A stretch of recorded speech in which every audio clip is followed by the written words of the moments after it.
Today's a great day to talk about resurrection. And so today I want to talk to you about the first fruits of the resurrection as God spoke about it through the Apostle Paul in 1 Corinthians chapter 15, starting at verse 20, where we read this.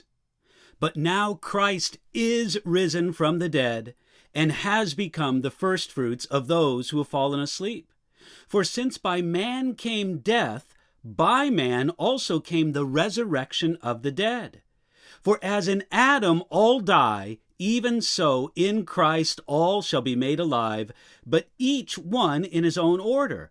Christ the firstfruits, afterwards those who are Christ's at his coming. In 1 Corinthians chapter 15, Paul explained the truth of the resurrection, starting with the glorious resurrection of Jesus. He then explained how the resurrection of Jesus directly connects to us, God's people, that Jesus has become the first fruits of those who have fallen asleep. First fruits translates the ancient Greek word aparche. In connection with the Old Testament, this word was used for the sacrificial offering of first fruits. In daily life, it was also used for an entrance fee. Jesus was the first fruits of our resurrection in both ways. In the Old Testament, the offering of first fruits brought one bundle of grain to represent and to anticipate the entirety of the harvest to come. You'll find that in Leviticus chapter 23. The resurrection of Jesus represents our resurrection because, as it says in Romans chapter 6, if we have been united together in the likeness of his death, certainly we shall also be in the likeness of his resurrection. The resurrection of Jesus anticipates our resurrection because we will be raised with a body like his. The resurrection of Jesus is also the first fruits of our resurrection in the sense that he is our entrance fee to resurrection. Jesus paid our admission to the resurrection.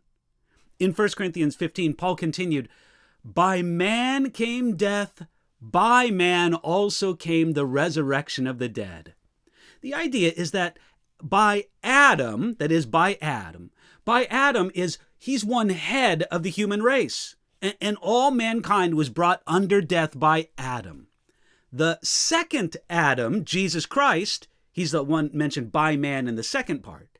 He is the other head of the human race. And Jesus brings resurrection to all who are under his headship. And it all happens, as Paul says here in 1 Corinthians 15, each one in his own order. It would be strange and inappropriate for us to receive resurrection before Jesus.